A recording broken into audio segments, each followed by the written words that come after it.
هەوڵ بدە بینی ژن و مێردەکان خۆشکە نەک تێکی بدەی، هەوڵدە بینی هاوڕێکان خۆشکەی نەک تێکی بدەی، هەوڵ بدە بینی دراوسێکان خۆشکەی نەک تێکی بدەی، هەوڵدە بینی خزمەکان خۆشکەی نەک لەیکیان جیا بکەیتەوە، چونکە ئەمە ترسناکە.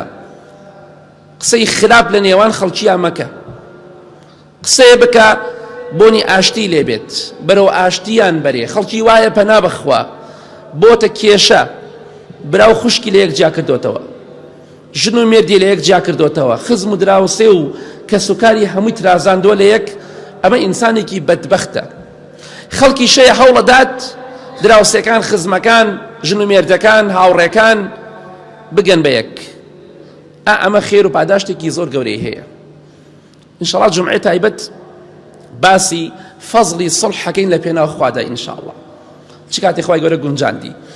بۆیە قسەکردنی باش لە نێوان خەڵکیدا خێرترە لە نوێژ و ڕۆژ و سەدەقەی سونەت، کە لە نێوان خەڵکیە لەبەر خاتری خوا قسەی باش بکەیت.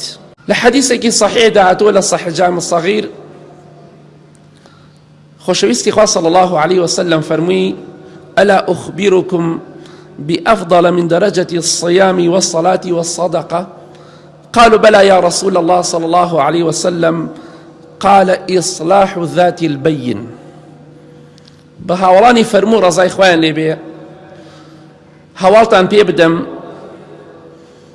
بە عیبادەتێک، بە چاکەیەک کە خێری زیاترە لە ڕۆژووی سونەت، لە نوێژی سونەت، لە خێر و سەدەقە.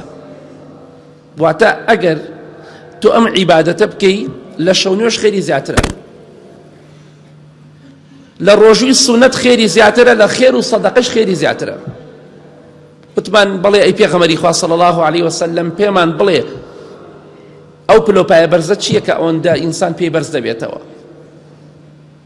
فەرمووی: ئیصلاح ذات البین، واتە چاکسازی و ئیصلاح لە نێوان خەڵکییا بکەی، نەک بینی خەڵکی تێک دەی.